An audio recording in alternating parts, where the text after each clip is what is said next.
So we've brought up the term New Atheism a good few times. Mhm. So for those who might not know, um, tell us a little bit about New Atheism, and you've mentioned the death of New Atheism, Yeah. and you seem like you've defined it around this particular point, and I kind of always saw it as like sort of gradual die off, and you kind of identified this point. So maybe Mhm. talk a little bit about what New Atheist is and how it came to be for maybe those who don't know. Sure. And then what was it that you saw as the death specifically that really kind of Mhm. cut it off?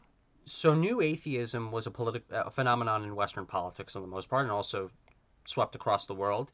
Um, there was organized atheism always existed.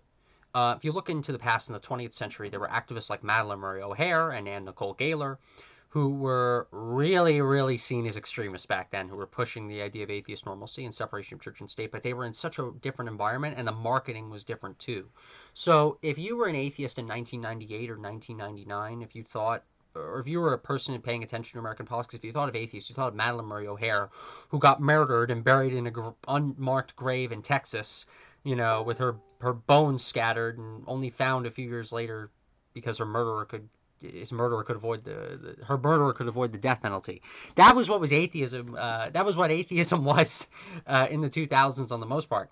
But then a few years in, especially post 9/11, there were four big authors that came into being. There was Sam Harris, there was the late Christopher Hitchens, there was Richard Dawkins, who's arguably the most famous atheist in the world, and there's Daniel Dennett. They produced four books that swept the West.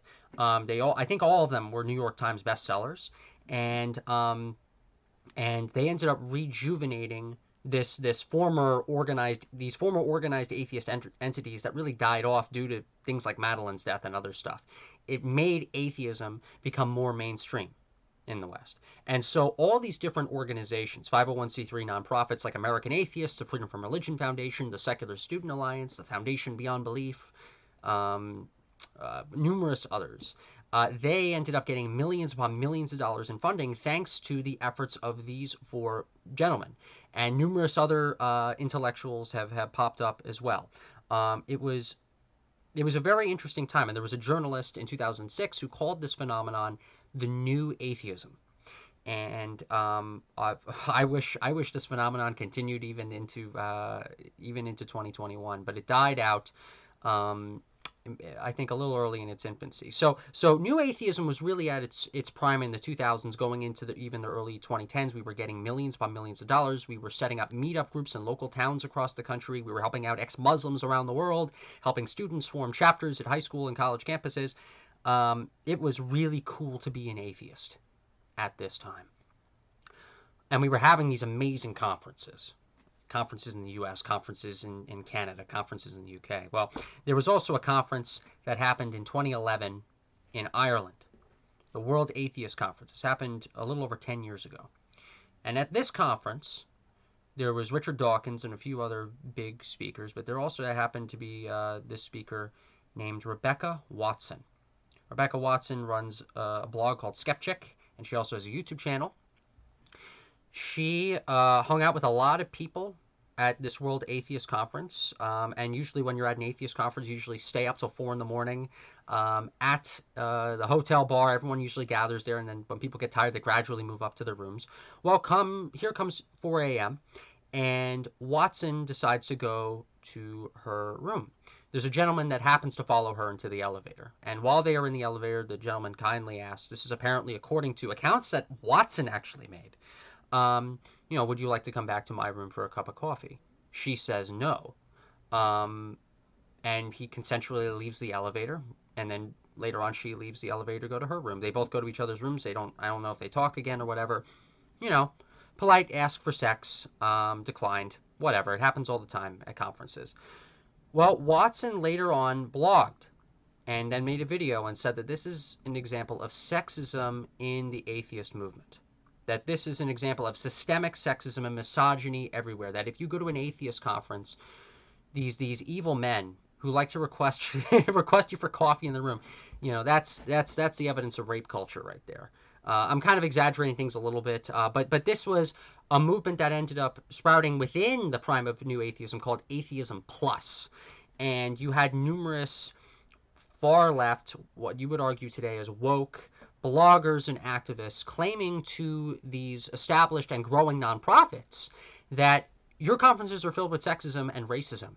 You have too many men, or you have too many white people, or you have too many people with this background or that background, and therefore that must mean that there is bigotry somewhere at your atheist event. And what these people ended up doing is they ended up saying, okay, we're the real progressives. We're the people who want real change, and we want to improve your events. Please put us on your boards.